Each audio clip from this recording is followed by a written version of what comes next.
Setelah Indonesia merdeka, terjadi konflik antara Indonesia dengan Belanda. Konflik tersebut disebabkan oleh yang pertama, kedatangan tentara sekutu diboncengi oleh Nika atau Belanda. Yang kedua, kedatangan Belanda atau Nika berupaya untuk menegakkan kembali kekuasaannya di Indonesia. Penyebab konflik antara Indonesia dan Belanda yang pertama yaitu kedatangan tentara sekutu diboncengi oleh Nika.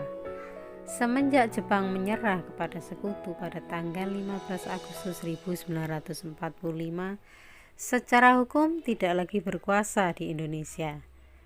Pada tanggal 29 September 1945, pasukan sekutu mendarat di Indonesia dengan tugas melucuti tentara Jepang.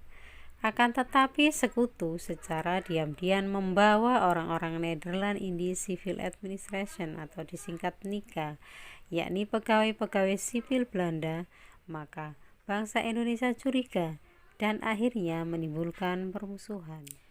Sementara itu, pasukan sekutu yang bertugas di Indonesia adalah Allied Forces Netherlands East Indies atau AFNI yang dipimpin oleh Letnan Jenderal Sir Philip Christison.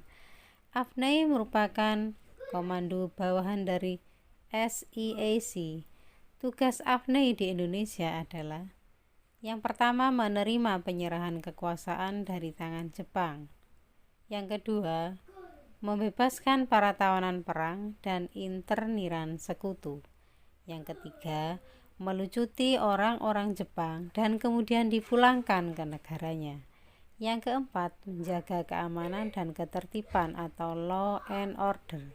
Dan yang kelima, menghimpun keterangan guna menyelidiki pihak-pihak yang dianggap sebagai penjahat perang. Penyebab konflik antara Indonesia dan Belanda yang kedua adalah kedatangan Belanda atau Nika berupaya untuk menegakkan kembali kekuasaannya di Indonesia.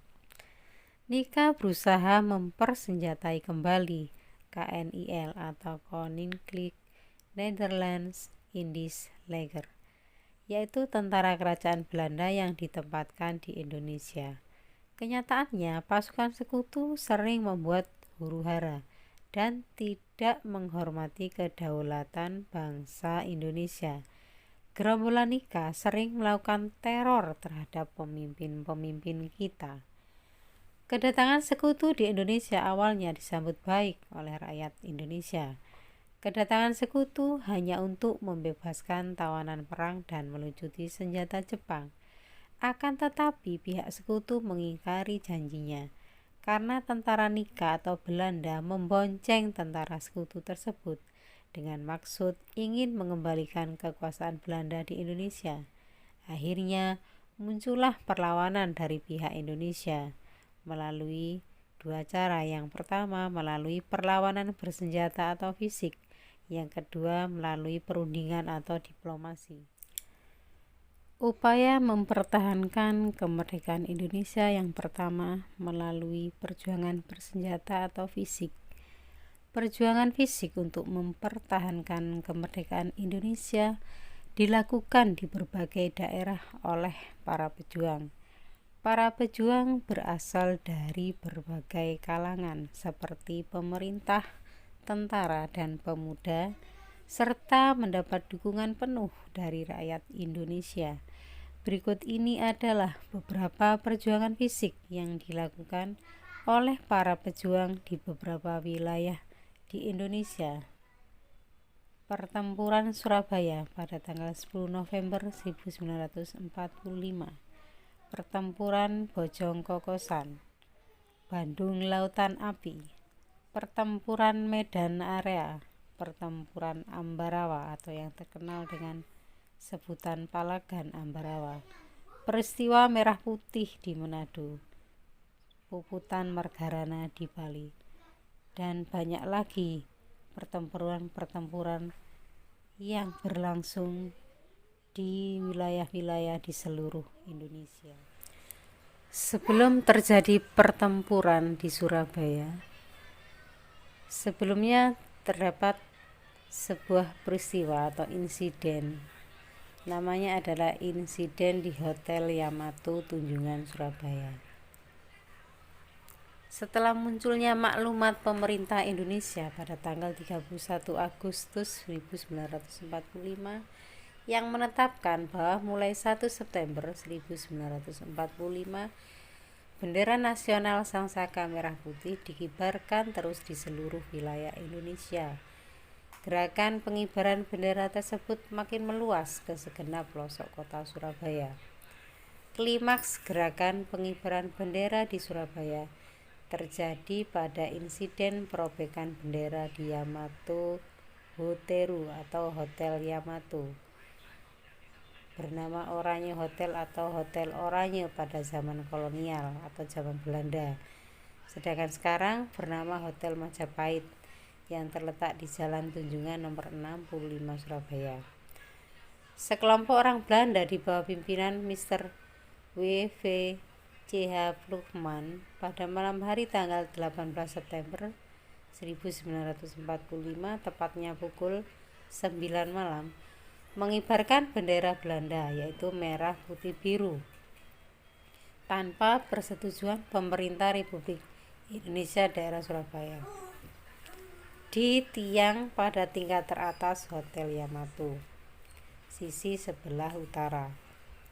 Keesokan harinya para pemuda Surabaya melihatnya dan menjadi marah karena mereka menganggap Belanda telah menghina kedaulatan Indonesia, hendak mengembalikan kekuasaan kembali di Indonesia, dan melecehkan gerakan pengibaran bendera merah putih yang sedang berlangsung di Surabaya. Tak lama setelah mengumpulnya massa di Hotel Yamato, Residen Sudirman, pejuang dan diplomat yang saat itu menjabat sebagai wakil residen atau Fukushucho Gunsekan yang masih diakui pemerintah Dai Nippon Surabaya Shu, sekaligus sebagai residen daerah Surabaya pemerintah Republik Indonesia, datang melewati kerumunan massa, lalu masuk ke Hotel Yamato dikawal oleh Sidik dan Haryono. Sebagai perwakilan Republik Indonesia, dia berunding dengan Mr. Vloekman dan kawan-kawannya dan meminta agar bendera Belanda segera diturunkan dari gedung Hotel Yamato. Dalam perundingan ini, Vloekman menolak untuk menurunkan bendera Belanda dan menolak untuk mengakui kedaulatan Indonesia. Perundingan berlangsung memanas. Vloekman mengeluarkan pistol dan terjadilah perkelahian dalam ruang perundingan. Vloekman tewas dicekik oleh Sidik yang kemudian juga tewas oleh tentara Belanda yang berjaga-jaga dan mendengar letusan pistol Vloekman. Sementara Sudirman dan Haryono melarikan diri keluar Hotel Yamato. Sebagian pemuda berebut naik ke atas hotel untuk menurunkan bendera Belanda. Haryono yang semula bersama Sudirman kembali ke dalam hotel dan terlibat dalam pemanjatan tiang bendera, dan bersama Kusno Wibowo berhasil menurunkan bendera Belanda, merobek bagian birunya dan mengereknya ke puncak tiang bendera kembali sebagai bendera merah putih. Setelah insiden di Hotel Yamato tersebut, pada tanggal 27 Oktober 1945 meletuslah pertempuran pertama antara Indonesia melawan tentara Inggris. Serangan-serangan kecil tersebut di kemudian hari berubah menjadi serangan umum yang banyak memakan korban jiwa di kedua belah pihak, baik Indonesia dan Inggris. Sebelum akhirnya Jenderal D.C. Houghton meminta bantuan Presiden Soekarno untuk meredakan situasi. Berikut ini penjelasan tentang beberapa pertempuran yang terjadi yang terdapat di berbagai wilayah di Indonesia. Yang pertama, Pertempuran Surabaya 10 November 1945.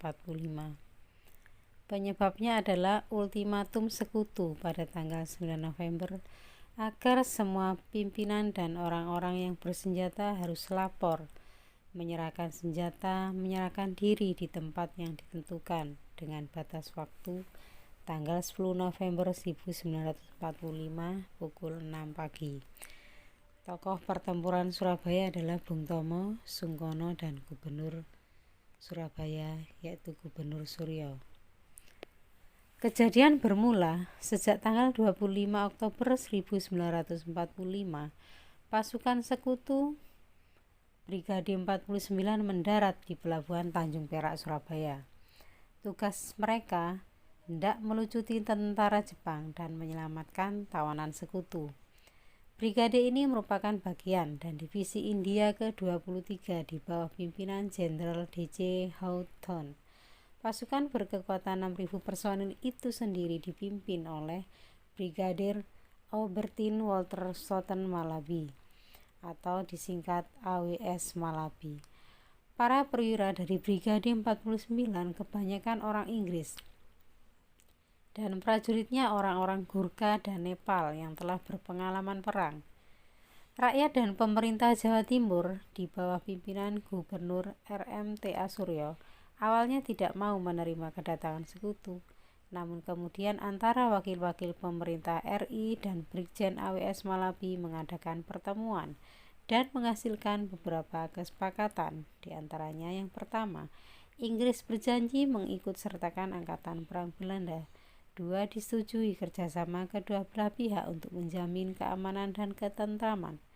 3. Akan dibentuk kontak biru agar kerjasama berjalan lancar. Yang keempat, Inggris hanya akan meluncuti senjata Jepang. Keesokan harinya, pada tanggal 26 Oktober 1945, pasukan sekutu ternyata melanggar kesepakatan. Mereka melakukan penyergapan ke penjara Kalisosok. Penyerbuan itu di bawah pimpinan Kapten Shaw. Bahkan tentara Inggris memasuki kota Surabaya tanpa izin. Selain itu, mereka menduduki beberapa gedung secara paksa.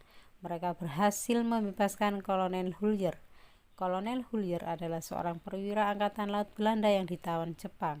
Tindakan ini masih dilanjutkan dengan menyebar pamflet yang isinya perintah agar rakyat Surabaya menyerahkan senjata.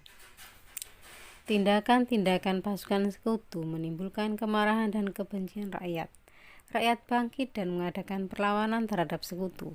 Puncak kemarahan rakyat terjadi pada 28 Oktober 1945 subuh. Pos-pos pertahanan sekutu diserbu oleh rakyat dengan bersenjata api, sehingga para pemuda dapat merebut kembali tempat-tempat yang dikuasai sekutu. Sekutu akhirnya menyerah dan mengajak berunding. Dalam keadaan terjepit, sekutu meminta kepada pemerintah Indonesia untuk menghentikan pertempuran. Presiden Soekarno, Wakil Presiden Muhammad Hatta, dan Menteri Penerangan Amir Syarifuddin pun terbang ke Surabaya. Presiden meminta kepada rakyat Surabaya untuk menghentikan serangan. Presiden Soekarno bersama Muhammad Hatta, Amir Syarifuddin, dan Jenderal D.C. Houghton tiba di Surabaya untuk menenangkan keadaan. Akhirnya pada tanggal 30 Oktober 1945 tercapailah kesepakatan antara pemerintah Republik Indonesia dengan sekutu untuk menghentikan aksi tembak-menembak. Sekutu berjanji akan meninggalkan Surabaya, namun pasukan sekutu kembali tidak menepati janji. Pada sore harinya terjadi pertempuran di Gedung Bank Indonesia, tepatnya di Jembatan Merah, Surabaya. Dalam peristiwa tersebut, AWS Malabi tewas. Peristiwa tersebut membuat terkejut dunia internasional. Menanggapi hal tersebut, maka pada tanggal 9 November 1945, pimpinan sekutu di Surabaya mengeluarkan ultimatum atau ancaman. Isi ultimatum yaitu semua pimpinan dan para pemuda Indonesia harus menyerahkan senjatanya kepada Inggris selambat-lambatnya pukul 6 pagi tanggal 10 November 1945. Jika sampai batas waktunya tidak menyerahkan senjata, maka Surabaya akan kami serang dari darat, laut, dan udara. Ultimatum tersebut tidak digubris oleh rakyat Surabaya. Sampai batas waktu yang ditentukan, tidak seorang pun menyerahkan senjata kepada Inggris. Hal ini membuat Inggris melaksanakan ultimatumnya dengan menggempur Surabaya. Di Surabaya pada saat itu terdapat berbagai kekuatan, di antaranya Tentara Keamanan Rakyat atau TKR yang dipimpin oleh Dr. Mustopo, TKR dari Divisi Malang. Kemudian Laskar Rakyat Hizbullah di Malang dan BPRI atau Barisan Pemberontakan Rakyat Indonesia yang dipimpin oleh Bung Tomo. Pada saat itu juga para pemimpin Nahdlatul Ulama dan Masyumi menyatakan bahwa perang mempertahankan kemerdekaan Indonesia adalah perang sabil, suatu kewajiban yang melekat pada semua muslim. Para kiai dan santri kemudian mulai bergerak dari pesantren-pesantren di Jawa Timur menuju ke Surabaya. Rakyat Surabaya dan TKR bertekad untuk mengusir sekutu dari bumi Indonesia dan tidak akan menyerahkan senjata mereka. Di bawah pimpinan Bung Tomo Sungkono dan R.M. Surya, Gubernur Surabaya, rakyat Surabaya menghadapi sekutu. Pada tanggal 10 November 1945 pukul 10 pagi terjadilah pertempuran besar. Sekutu menyerang kota Surabaya dari darat, laut, dan udara. Jumlah pasukan lebih dari 10.000 orang. Arek-arek Surabaya dengan semangat tinggi terus mengadakan perlawanan. Mereka meneriakkan yel-yel merdeka atau mati, dan lebih baik mati daripada dijajah. Meski hanya bersenjatakan bambu runcing, namun perjuangan arek-arek Surabaya dalam pertempuran 10 November 1945 tak kalah dengan yang membawa senapan. Karena para pejuang itu yakin ada doa selamat yang disematkan pada bambu runcing tersebut. Sebelum diberikan kepada para pejuang, bambu runcing itu telah diasmai atau didoakan. Adalah Kiai Haji Mansur yang mendoakan ratusan ribu bambu runcing sebelum dikirim ke Surabaya. Kiai Haji Mansur adalah pendiri pondok pesantren atau Ponpes Al-Fatah yang ada di Desa Kalibujung, Kecamatan Sanan Kulon, Kabupaten Blitar. Untuk membakar semangat arek-arek Surabaya, Bung Tomo menyampaikan pidato. Bahkan beliau mengatakan bahwa andai tak ada takbir, saya tidak tahu dengan cara apa membakar semangat para pemuda untuk melawan penjajah. Berikut ini, marilah kita dengarkan bersama-sama pidato dari Bung Tomo yang membakar semangat arek-arek Surabaya. Bismillahirrahmanirrahim. Merdeka! Saudara-saudara, rakyat jelata di seluruh Indonesia, terutama saudara-saudara penduduk kota Surabaya, kita semuanya telah mengetahui bahwa hari ini tentara Inggris telah menyebarkan pamflet-pamflet yang memberikan suatu ancaman kepada kita semua. Kita diwajibkan untuk dalam waktu yang mereka tentukan menyerahkan senjata-senjata yang telah kita rebut dari tangannya tentara Jepang. Mereka telah minta supaya kita datang pada mereka itu dengan mengangkat tangan. Mereka telah minta supaya kita semua datang pada mereka itu dengan membawa bendera putih, tanda bahwa kita menyerah kepada mereka. Saudara-saudara, di dalam pertempuran-pertempuran yang lampau, kita sekalian telah menunjukkan bahwa rakyat Indonesia di Surabaya, pemuda-pemuda yang berasal dari Maluku, pemuda-pemuda yang berasal dari Sulawesi, pemuda-pemuda yang berasal dari Pulau Bali, pemuda-pemuda yang berasal dari Kalimantan, pemuda-pemuda dari seluruh Sumatera, pemuda Aceh, pemuda Tapanuli, dan seluruh pemuda Indonesia yang ada di Surabaya ini, di dalam pasukan-pasukan mereka masing-masing, dengan pasukan-pasukan rakyat yang dibentuk di kampung-kampung, telah menunjukkan satu pertahanan yang tidak bisa dijebol, telah menunjukkan satu kekuatan sehingga mereka itu terjepit di mana-mana. Hanya karena taktik yang licik daripada mereka itu, saudara-saudara, dengan mendatangkan presiden dan pemimpin-pemimpin lainnya ke Surabaya ini, maka kita tunduk untuk memberhentikan pertempuran. Tetapi pada masa itu mereka telah memperkuat diri, dan setelah kuat, sekarang inilah keadaannya. Saudara-saudara, kita semuanya, kita bangsa Indonesia yang ada di Surabaya ini, akan menerima tantangan tentara Inggris itu. Dan kalau pimpinan tentara Inggris yang ada di Surabaya ingin mendengarkan jawaban rakyat Indonesia, ingin mendengarkan jawaban seluruh pemuda Indonesia yang ada di Surabaya ini, dengarkanlah ini tentara Inggris.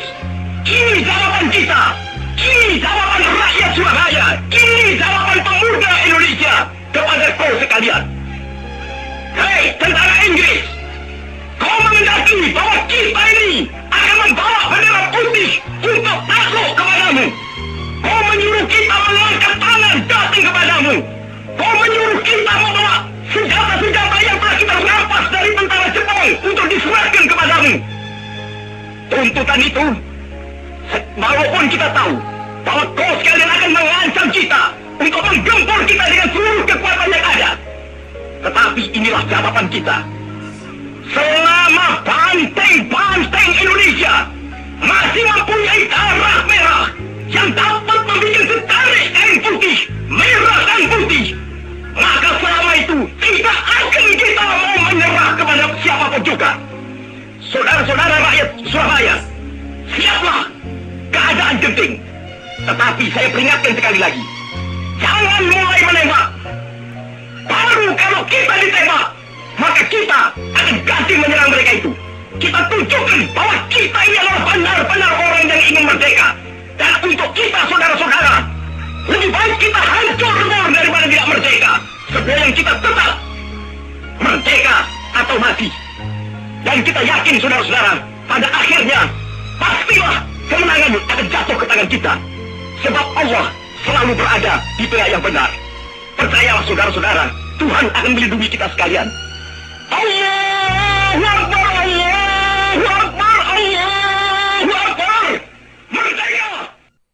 Pertempuran berlangsung tidak seimbang, baik dari segi peralatan maupun jumlah pasukan. Namun, rakyat Surabaya tidak gentar dan terus memberikan perlawanan. Ribuan rakyat Surabaya menjadi korban dalam pertempuran tersebut. Untuk mengenang jasa atas keberanian dan pengorbanan rakyat Surabaya, maka setiap tanggal 10 November diperingati sebagai Hari Pahlawan. Berikutnya adalah pertempuran Bojong Kokosan, yaitu perlawanan rakyat Sukabumi terhadap sekutu. Bojong Kokosan adalah nama desa di Kecamatan Parungkuda, Kabupaten Sukabumi, Provinsi Jawa Barat. Desa Bojong Kokosan merupakan tempat terjadinya peristiwa perang konvoi atau lebih dikenal dengan Pertempuran Bojong Kokosan melawan tentara Inggris dan Nika pada tahun 1945 sampai 1946. Pertempuran Bojong Kokosan ini merupakan perang konvoi pertama atau the first convoy battle dan menjadi cikal bakal dari peristiwa Bandung Lautan Api. Terjadinya pertempuran Bojong Kokosan dimulai ketika pasukan tentara Inggris, Gurkha dan Nika sebanyak 1 batalion berusaha masuk ke Sukabumi.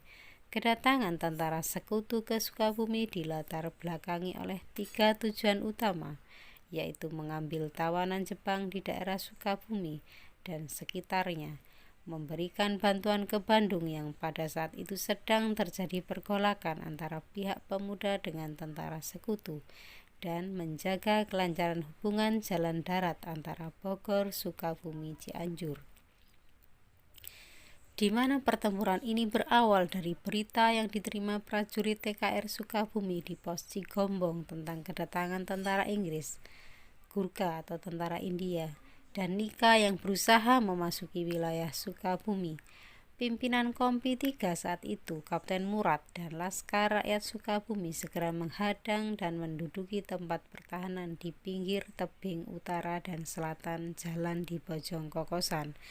Penghadangan yang dilakukan oleh rakyat Sukabumi dan Tentara Keamanan Rakyat atau TKR ini menyebabkan terjadinya pertempuran sengit yang dikenal dengan nama Pertempuran Bojong Kokosan.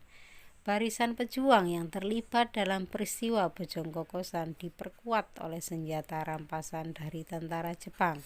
Selain pasukan TKR, penghadangan terhadap sekutu juga dilakukan oleh Laskar Rakyat Sukabumi seperti Barisan Banteng pimpinan Haji Toha, Hizbullah pimpinan Haji Akbar, dan Pesindo. Penghadangan ini terjadi sepanjang 81 km, dimulai dari daerah Cigombong, Bogor sampai dengan Ciranjang, Cianjur. Sementara pertahanan pasukan sekutu diperkuat dengan puluhan tank, panserwagon, dan truk berisi ribuan pasukan Gurkha atau pasukan India.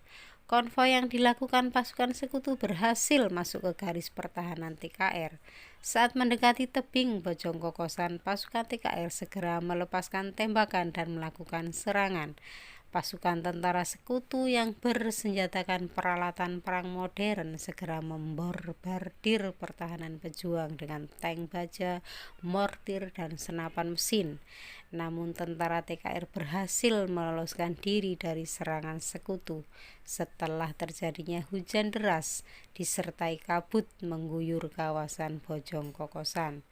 Pertempuran kembali terjadi di sepanjang jalan Bojong-Kokosan hingga perbatasan Cianjur seperti Ungkrak, Sela Kopi, Cikukulu, Situ Awi, Cisereh hingga Degung.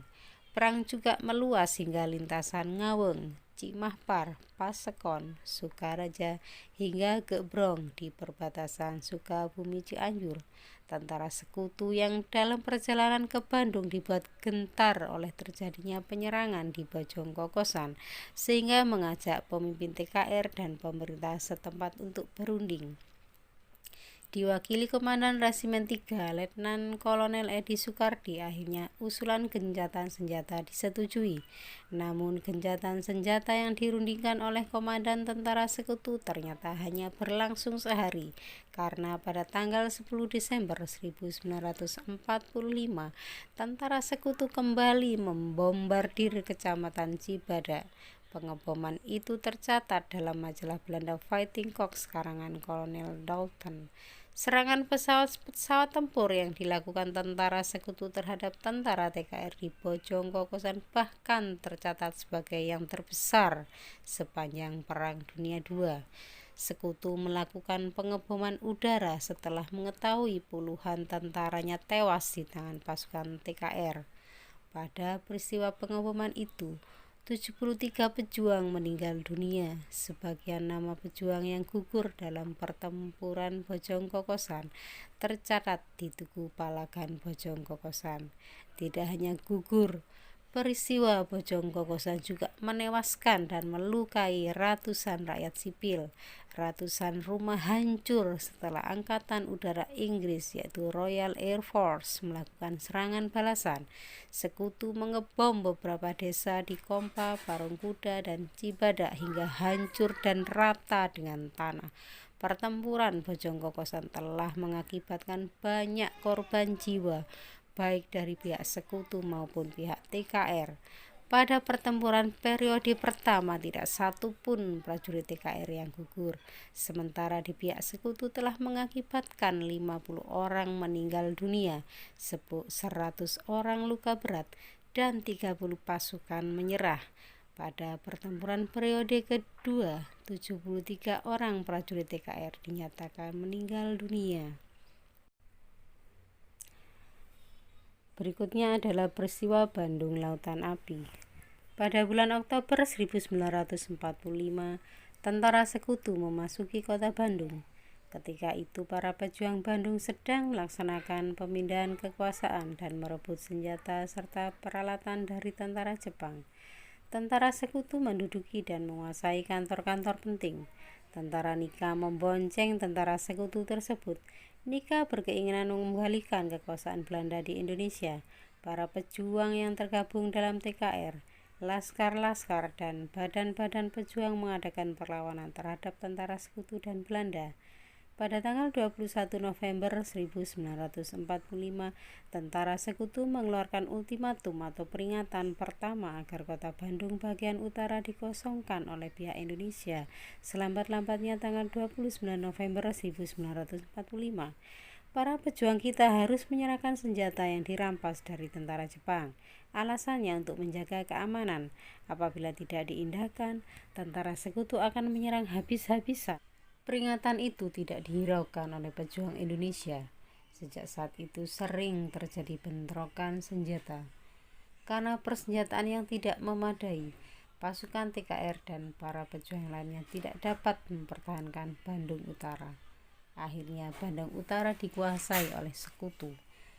Pada tanggal 23 Maret 1946, tentara sekutu mengeluarkan ultimatum kedua. Mereka menuntut agar semua masyarakat dan para pejuang TRI atau Tentara Republik Indonesia mengosongkan kota Bandung bagian selatan. Perlu diketahui bahwa sejak 24 Januari 1946, TKR telah berubah namanya menjadi TRI. Pemerintah Republik Indonesia Pusat memerintahkan TRI dan pejuang lainnya mundur dan mengosongkan Bandung Selatan. Tokoh-tokoh pejuang seperti Aruji Kartawinata, Surya Dhamma, dan Kolonel Abdul Haris Nasution segera bermusyawarah. Mereka sepakat untuk mematuhi perintah dari pemerintah pusat. Namun mereka tidak mau menyerahkan kota Bandung bagian selatan itu secara utuh kepada musuh. Rakyat diungsikan keluar kota Bandung. Pasukan TRI dengan berat hati meninggalkan Bandung Selatan. Sebelum ditinggalkan, Bandung Selatan dibumi hanguskan oleh para pejuang. Pertempuran terus berlanjut. Anggota TRI dan pemuda kota Bandung menggunakan taktik perang gerilya. Peristiwa ini terjadi pada tanggal 23 Maret 1946 dan dikenal dengan Bandung Lautan Api.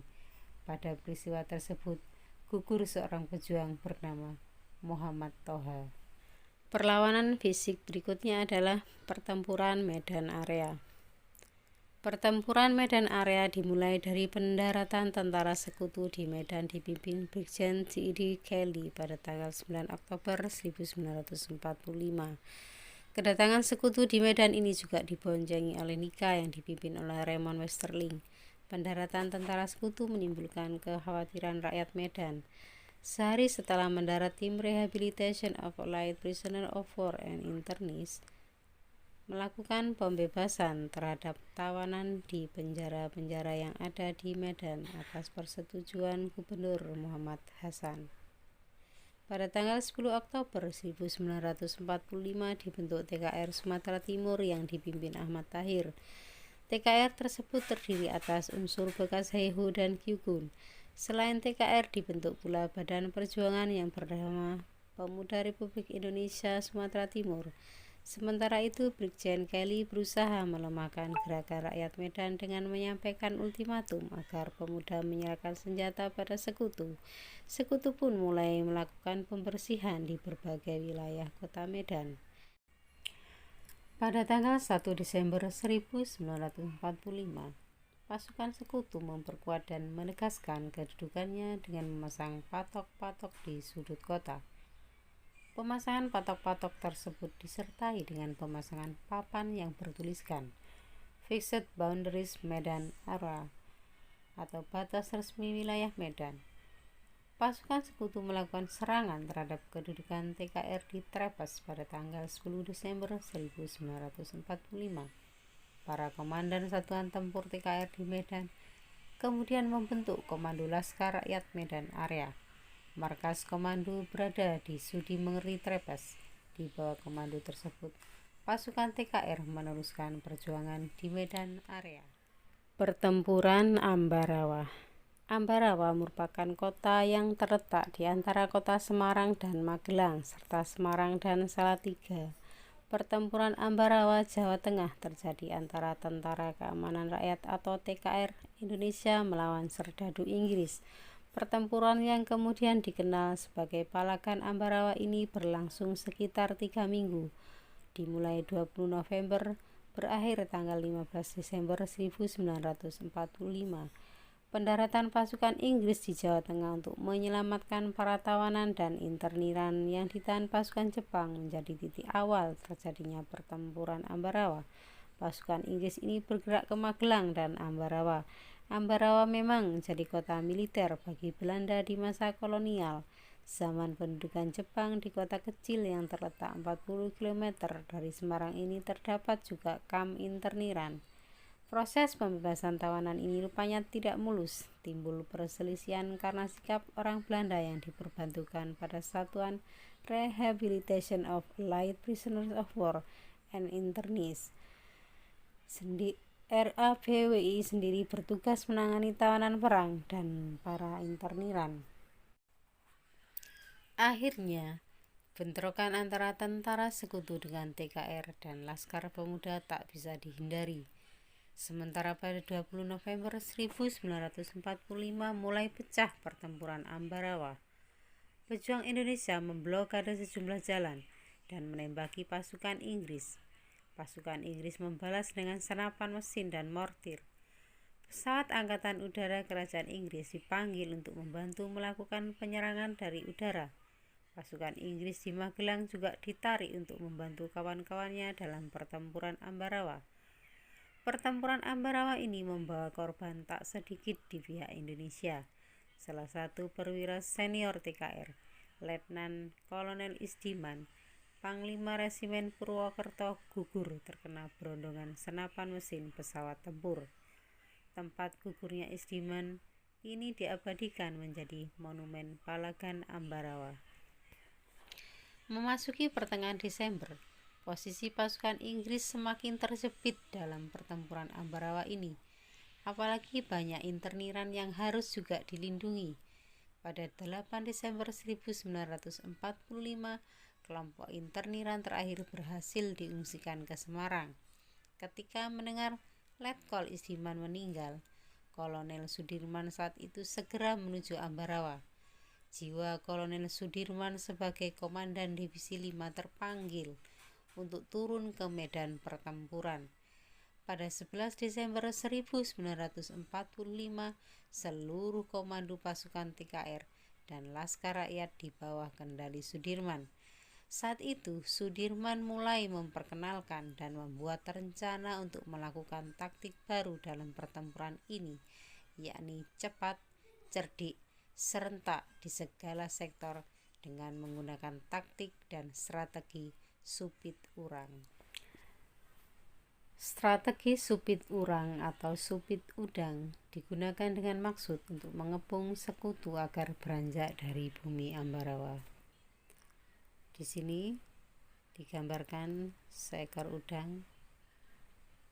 Dalam strategi supit udang ini, Sudirman membagi pasukan menjadi 4 kelompok. Kelompok pertama sebagai tubuh udang, merupakan induk pasukan dengan jumlah kekuatan besar. Mereka bertugas sebagai ujung tombak. Kelompok kedua menempati posisi kaki udang. Pasukan kaki kiri bergerak dari Jambu ke Bandungan dan Baran. Sebagian lagi lewat Brongkol terus ke Banyu Biru yang nantinya menyerang sekutu dan lambung pasukan di sektor Tenggara. Kelompok ketiga sebagai supit juga terbagi 2, menduduki posisi kanan dan kiri.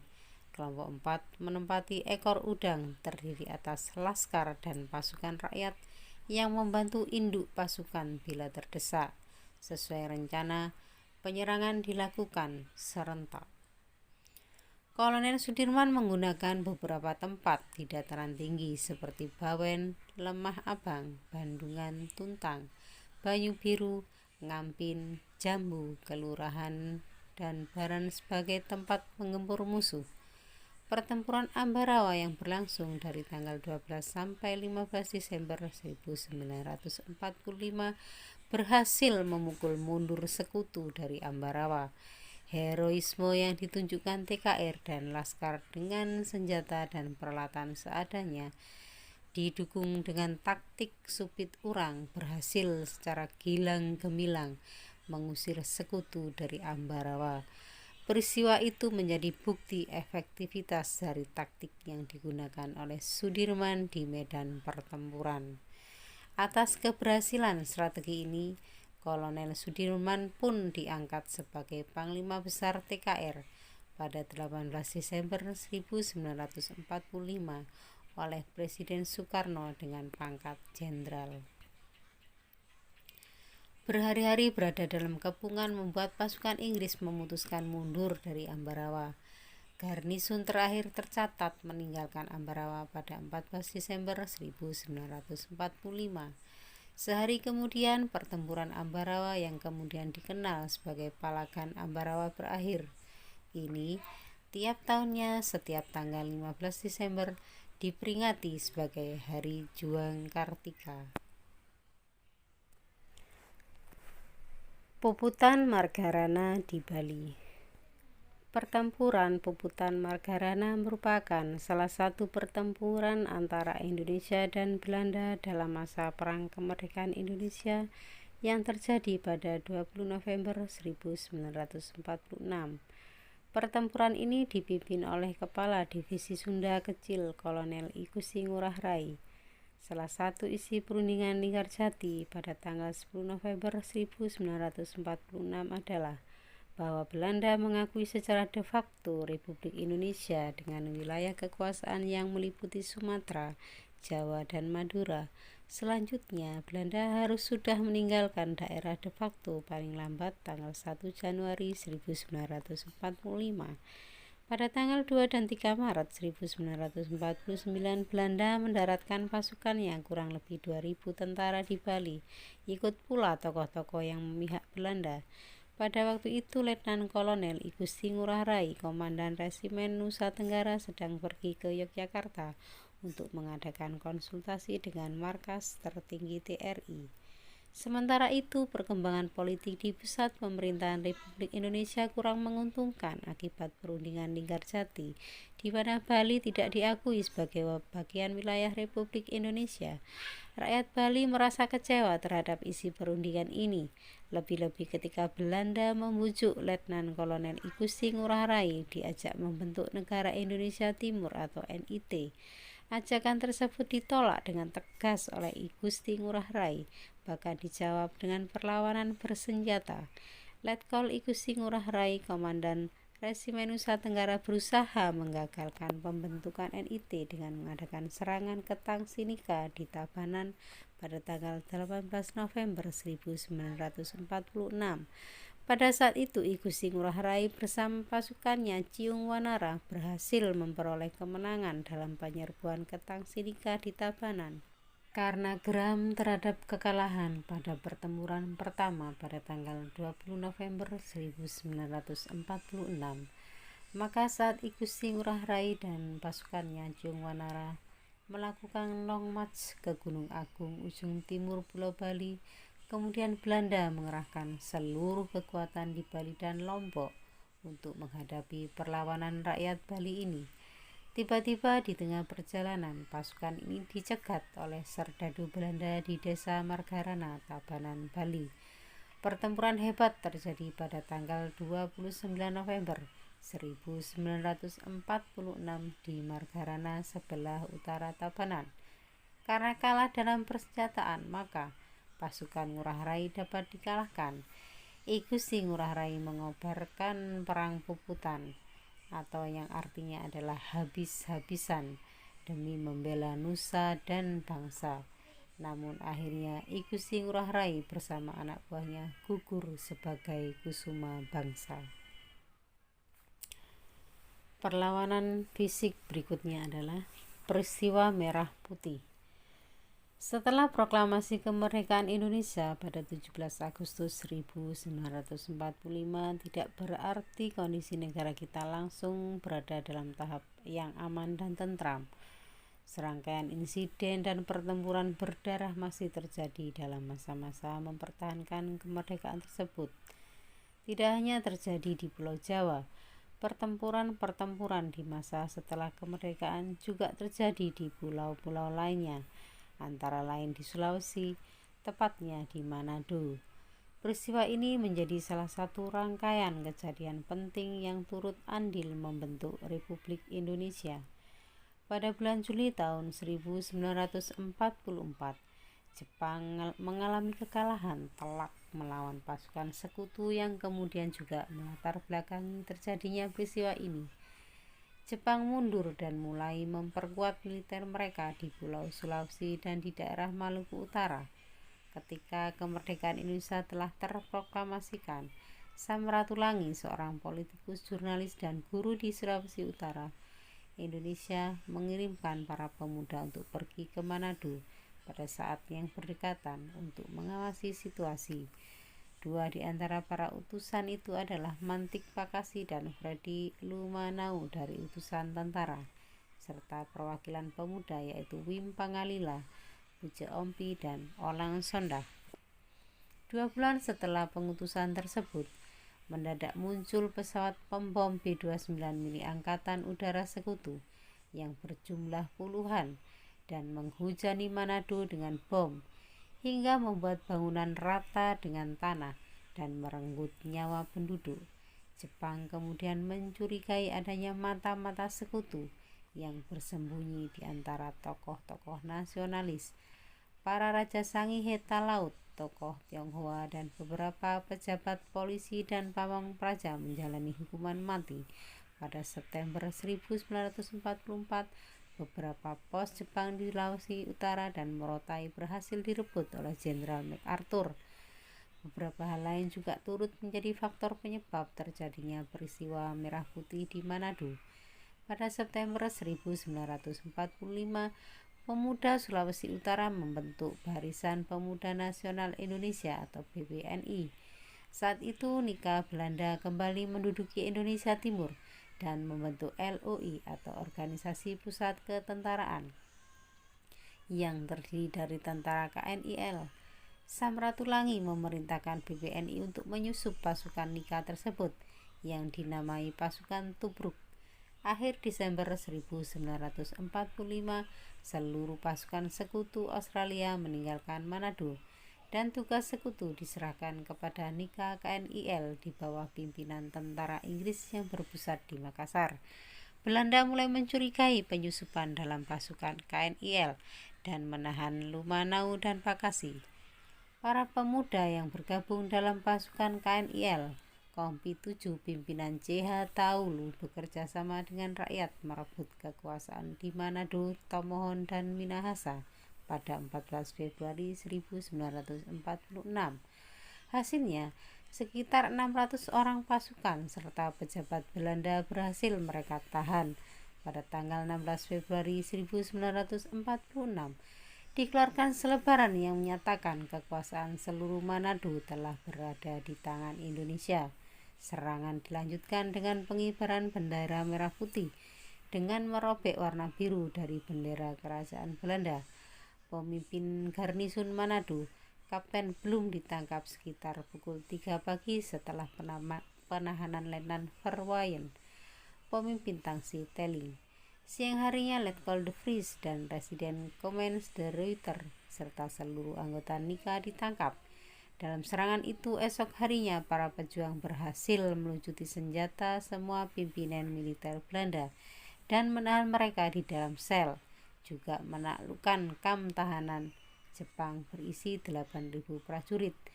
Kejadian dalam sejarah peristiwa Merah Putih ini diberitakan berulang lewat siaran radio dan telegraf oleh Dinas Penghubung Militer di Manado yang diteruskan oleh kapal perang Australia SS Luna ke markas besar sekutu di Brisbane. Radio Australia kemudian menjadikannya sebagai berita utama yang disebarluaskan oleh BBC London serta Radio San Francisco Amerika Serikat.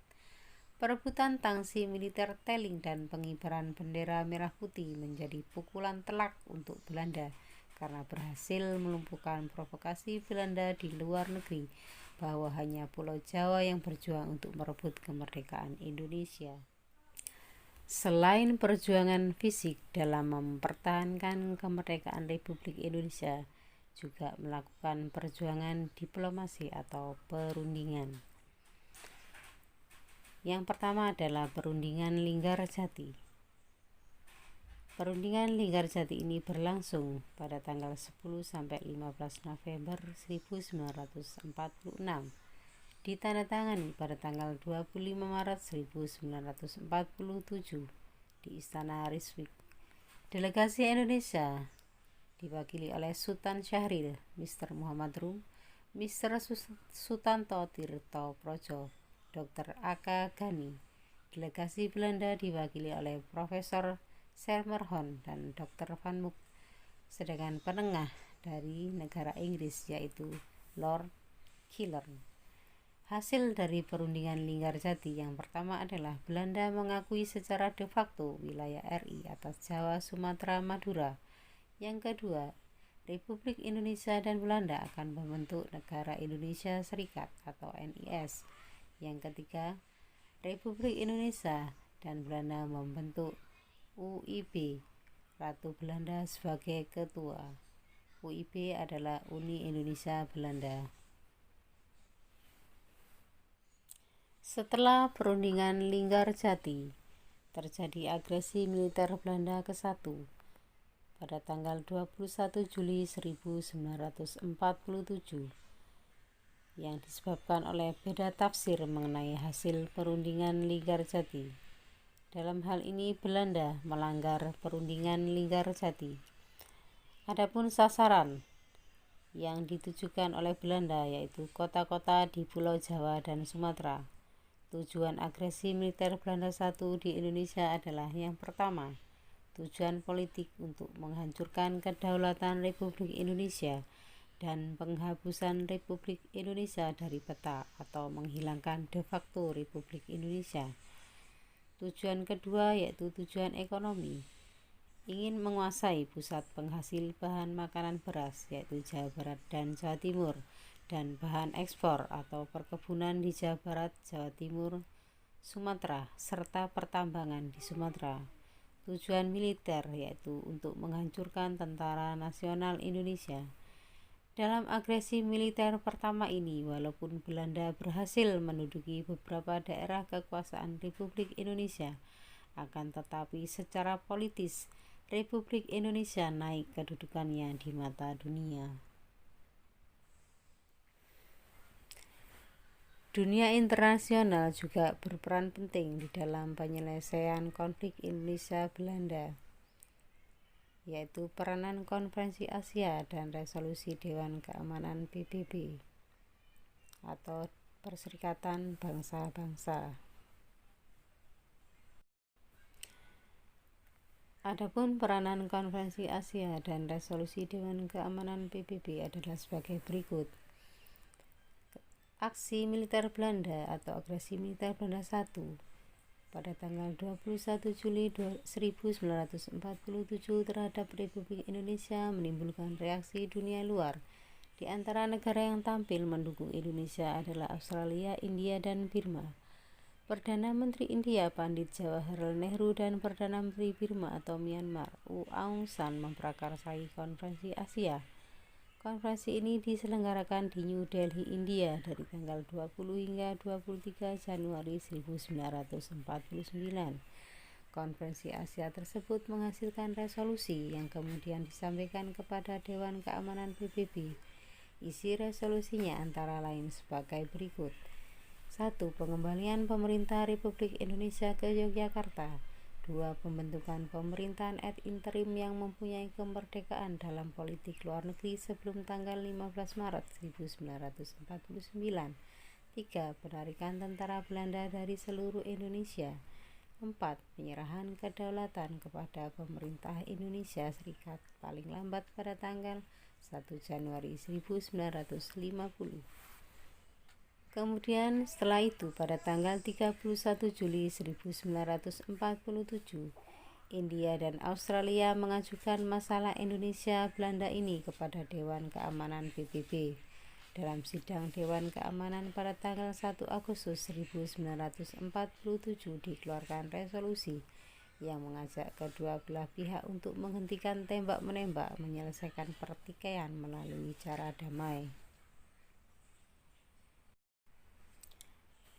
Peranan Perserikatan Bangsa-Bangsa atau PBB menindaklanjuti ajakan PBB untuk penyelesaian dengan cara damai, maka Republik Indonesia menugaskan Sultan Syahrir dan Haji Agus Salim sebagai duta yang berbicara dalam sidang Dewan Keamanan PBB.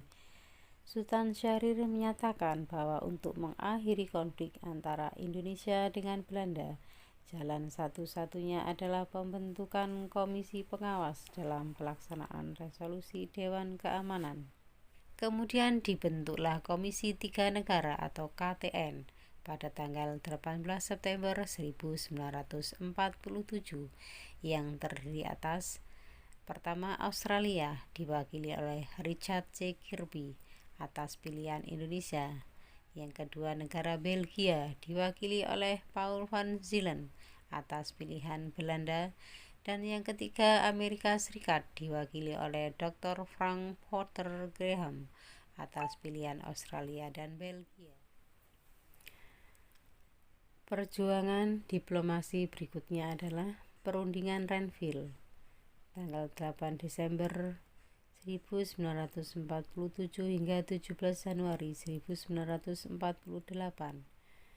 Komisi Tiga Negara berhasil mempertemukan Indonesia Belanda dalam suatu perundingan yang berlangsung pada tanggal 8 Desember 1947 di atas kapal perang Amerika Serikat, yaitu kapal Renville yang berlabuh di Teluk Jakarta.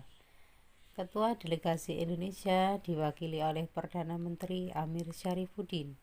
Ketua Delegasi Belanda diwakili oleh Kolonel KNIL Abdul Qadir Wijoyo-Atmojo.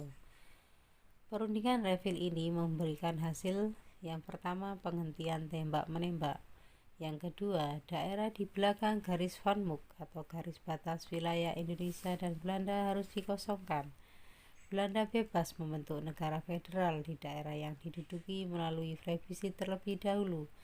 Dalam UIB atau Uni Indonesia Belanda, negara Indonesia Serikat sederajat dengan kerajaan Belanda.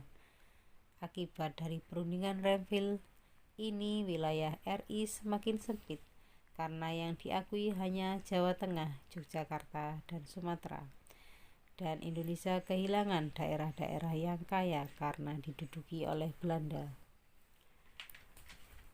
Kembali lagi Belanda melanggar perundingan, yaitu dengan melakukan agresi militer Belanda kedua. Pelaksanaan hasil Renville tidak berjalan baik. Pada tanggal 18 Desember 1948, Dr. Bill mengatakan Belanda tidak lagi terikat dengan hasil Renville. Belanda mengingkari perjanjian Renville. Pada tanggal 19 Desember 1948 pada pukul 6 pagi, Belanda melancarkan agresinya yang kedua dengan menggempur ibu kota Republik Indonesia, Yogyakarta. Pemerintah Indonesia mengadakan sidang kabinet darurat dan menghasilkan: yang pertama, memberikan mandat kepada Syafruddin Prawira Negara untuk membentuk PDRI atau Pemerintah Darurat Republik Indonesia. Yang kedua, Presiden dan Wakil Presiden tetap di Jogja dengan resiko ditangkap oleh Belanda. Yang ketiga, TNI atau Tentara Nasional Indonesia keluar dari Yogyakarta untuk bergerilya. Pada tanggal 19 Desember 1948, Syafruddin Prawira Negara berhasil mendirikan Pemerintah Darurat Republik Indonesia atau PDRI di Bukit Tinggi, Sumatera. Dalam peristiwa ini, pimpinan Republik Indonesia ditawan oleh Belanda. Mereka adalah Presiden Soekarno, Wakil Presiden Muhammad Hatta, Syahrir yaitu penasihat Presiden, dan sejumlah menteri termasuk Menteri Luar Negeri Agus Salim. Sementara itu, sampai dengan Januari 1949, Belanda menambah pasukannya ke daerah Republik Indonesia untuk menunjukkan bahwa mereka berkuasa. Sejak awal tahun 1949, segenap jajaran militer TNI sudah siap siaga melakukan penyerangan dan penjagaan terhadap pos-pos terpenting di Yogyakarta. Ketika itu, Yogyakarta berada di bawah pimpinan Kolonel Van Langen yang bermarkas di Hotel Tugu.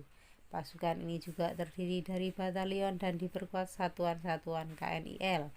Letnan Kolonel Soeharto sebagai Komandan Brigade 10 memikirkan rencana untuk melakukan serangan balasan terhadap tentara Belanda.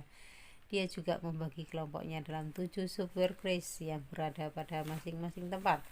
Setelah sepakat dengan Jenderal Sudirman dan Kolonel Bambang Sugeng, akhirnya misi penyerangan dilakukan.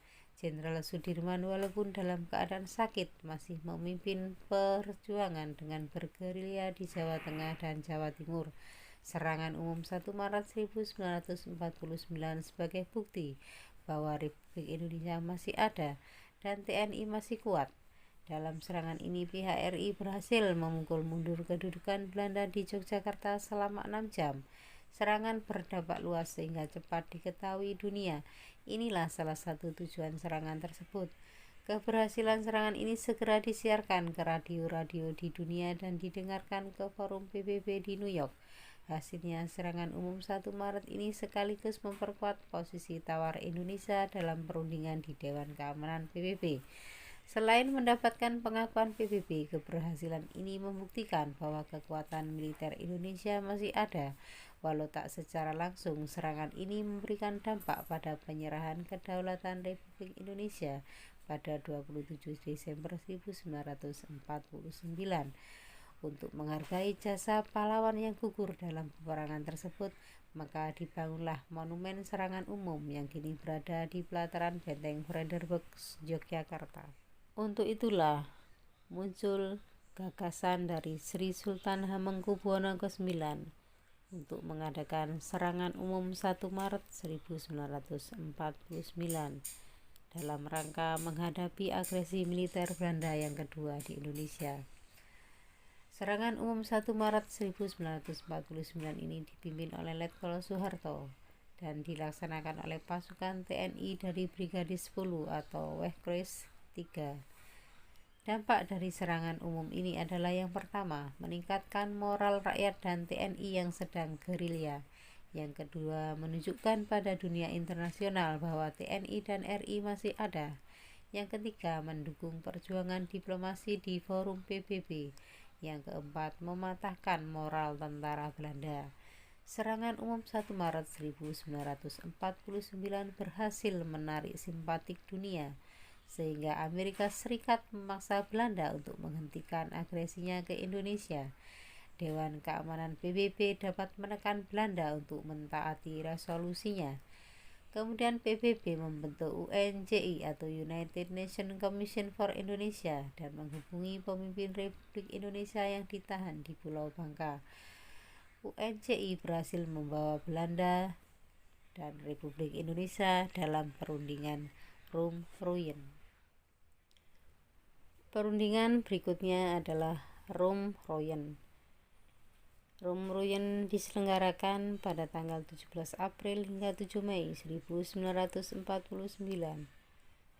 Republik Indonesia diwakili oleh Muhammad Rum, sedangkan Belanda oleh Dr. van Rooyen. Hasilnya adalah pernyataan Republik Indonesia. Yang pertama, kesediaan menghentikan perang gerilya. Yang kedua, bekerja sama memulihkan perdamaian dan tertib hukum. Yang ketiga, ikut dalam konferensi meja bundar. Sedangkan pernyataan Belanda adalah yang pertama, setuju kembalinya pemerintah Republik Indonesia di Yogyakarta. Yang kedua, menghentikan operasi militer dan membebaskan tahanan politik. Yang ketiga, setuju Republik Indonesia bagian dari negara Indonesia Serikat. Dan yang keempat, menyelenggarakan konferensi meja bundar.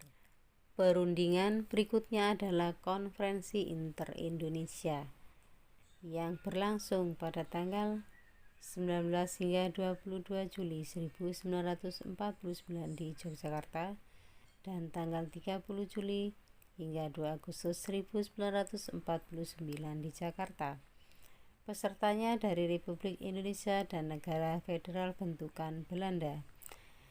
Latar belakang keinginan menjalin persatuan dan sikap bersama menghadapi Belanda dalam konferensi meja bundar.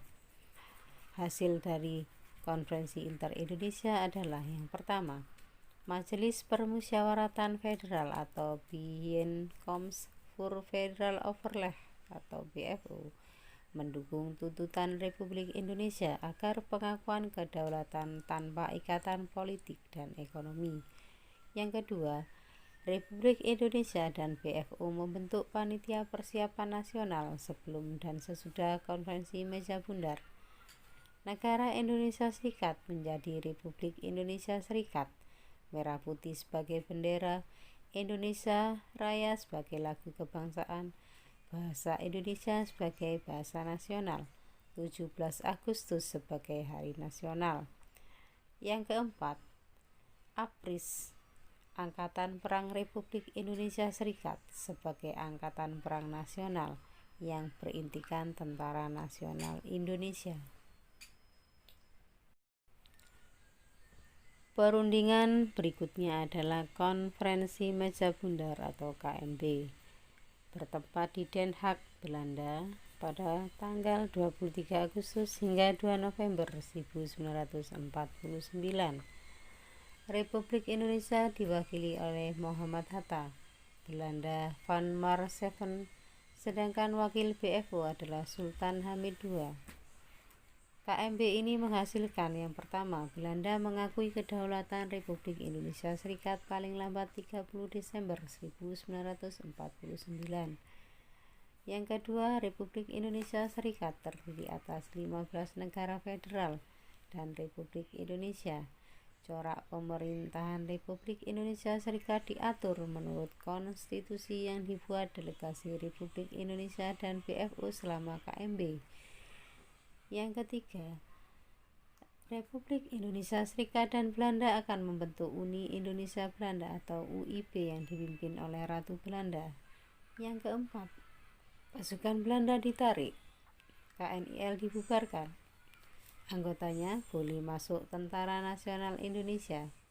Yang kelima, masalah Irian akan diselesaikan 1 tahun setelah pengakuan kedaulatan.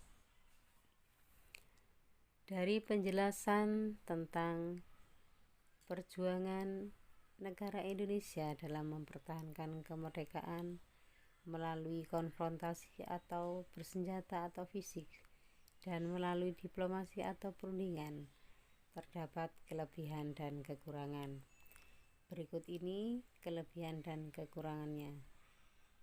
Untuk perjuangan melalui konfrontasi atau bersenjata atau fisik memiliki kelebihan. Yang pertama adalah menyelesaikan masalah secara total, tidak ada pembagian wilayah. Yang kedua, membuat tentara sekutu berkurang. Yang ketiga, menambah semangat juang para pejuang untuk mempertahankan kemerdekaan. Sedangkan kekurangannya adalah banyak korban yang berjatuhan.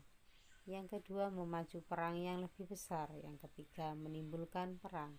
Yang keempat, merusak lingkungan.